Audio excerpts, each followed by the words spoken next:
नमस्कार दोस्तों, मैं हूं दिलीप गंगवार और स्वागत है आपका। इस पार्ट में हम देखेंगे कि कैसे हम HTML टेबल को ट्रांसपेरेंट बनाते हैं, जिससे कि बैकग्राउंड हमारा जो हो बॉडी का वो दिखता रहे और टेबल पीछे से ट्रांसपेरेंट दिखे टेबल। ठीक है, इससे पहले मैं आपको प्री रिक्विजिट बता देता हूं कुछ। एक तो CSS का पार्ट नंबर 5 था जिसमें हमने कलर्स देखे थे। उसमें मैंने आपको opacity, opaque, non transparency, transparency इस बारे में पूरा समझाया था। वो पार्ट जरूर देख लें आप। और दूसरा HTML टेबल, यहाँ पे मैंने एक छोटी सी टेबल बना रखी है। ये देखिए, ये रो है, एक कंपनी, कॉन्टैक्ट, कंट्री, ये इसमें कुछ हमने डेटा डाल रखा है। टाइपिंग से बचने के लिए मैंने पहले से ये डेटा डाल रखा है। ये टेबल कैसे बनाते हैं, TR, TH, TD ये सब क्या है, ये सब आप HTML ट्यूटोरियल में उसमें देख लें आप। इसको मैं रन कराता हूँ। ये है हमारी टेबल। अब मैं इसके बैकग्राउंड पे एक इमेज लगाता हूँ, पेज के हमारे बॉडी के एक बैकग्राउंड पे, और इस टेबल को एक कलर दूंगा और फिर ट्रांसपेरेंसी हम इसकी चेक करते हैं। बॉडी पे बैकग्राउंड इमेज लगाने के लिए हम क्या करेंगे, इंटरनल CSS लिखते हैं हम, स्टाइल ले लिया हमने, बॉडी ले लिया,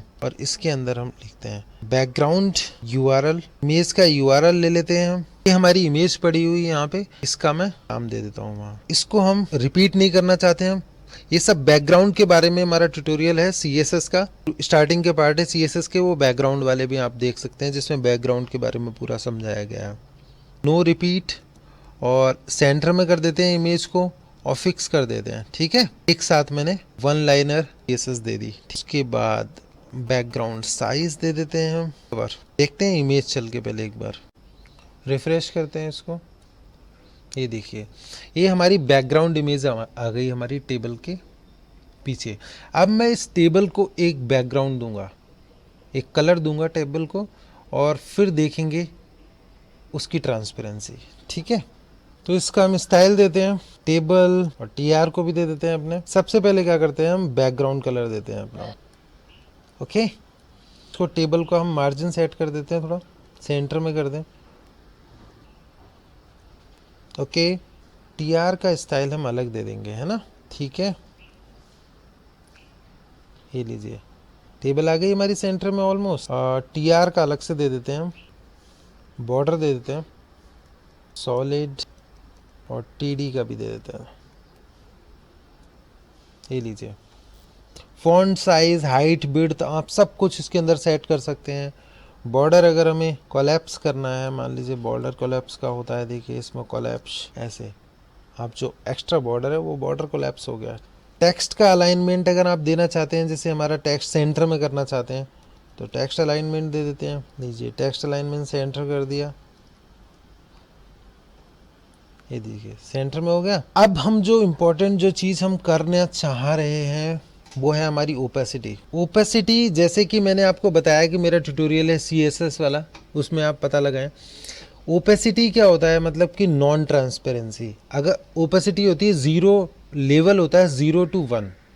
1 का मतलब बिल्कुल नॉन ट्रांसपेरेंट। अगर मैं यहाँ 1 लिख देता हूँ तो ये जैसा है वैसा ही रहेगा। ठीक है, अब मैं इसकी ट्रांसपेरेंसी लेवल बढ़ाता हूँ, यानी ये तो ओपेक था, यानी नॉन ट्रांसपेरेंट। अब ओपेसिटी मान लो मैंने कर दिया 0.5। ठीक है, तो मतलब होगा 50% ट्रांसपेरेंस हो जाएगा, ये देखिए।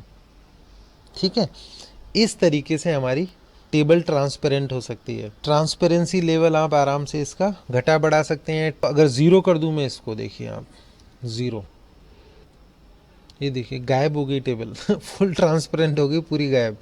ठीक है, 0.7 कर देंगे तो थोड़ी सी ओपेक रहेगी ज़्यादा। ठीक, आप अगर 4 कर देंगे और ट्रांसपेरेंट हो गई। तो इस तरीके से आप टेबल बना सकते हैं, और उस टेबल को आप ट्रांसपेरेंसी लेवल एडजस्ट कर सकते हैं। बहुत सिंपल है, आपको समझना है। इसमें 0 to 1 होता है। 1 मतलब फुल नॉन ट्रांसपेरेंट, और 0 मतलब एकदम गायब, फुल ट्रांसपेरेंट। तो आप जिस लेवल पे रखना चाहते हैं आप वो ट्रांसपेरेंसी सेट कर सकते हैं। तो फ्रेंड्स, ये था हमारा पार्ट कि हम कैसे टेबल को अपना ट्रांसपेरेंट बनाते हैं। इस पार्ट में जैसे कि मैंने आपको शुरू में बताया था कि HTML कैसे टेबल बनाना है, वो आप HTML के सारी स्टाइलिंग वगैरह वो आप 8 और 8A पार्ट में ज़रूर देखें, क्योंकि मैंने इसमें सिर्फ ओपेसिटी बताने की कोशिश की है। मैंने इसमें ज़्यादा कोई स्टाइलिंग करने के लिए आपको तरीके नहीं बताए हैं। ठीक है ना, नॉर्मल स्टाइलिंग करी है हमने। और HTML टेबल का एक मैंने और एक पार्ट डाला था कि आप कैसे एक्सेल से HTML टेबल बना सकते हैं फास्ट, एकदम 1 मिनट के अंदर कितनी भी बड़ी टेबल, एक्सेल में जो बनी बनाई टेबल है, कितना भी बड़ा डेटा उसको आप HTML में विदाउट कोडिंग करे 1 मिनट में आप टेबल बना सकते हैं। वो बहुत अच्छा वीडियो है, उसे भी देखें आप। और कलर्स वाला पार्ट और बैकग्राउंड वाले पार्ट हैं उनको देखें, जिससे आपको कलर्स और बैकग्राउंड के बारे में अच्छे से समझ आएगा। तो thank you for watching guys, see you next part. और प्लीज़ हाँ, सब्सक्राइब ज़रूर कर दें, ठीक है, जिससे कि आप अपडेट रहेंगे मेरे नए वीडियोस से। Okay guys, thank you, see you.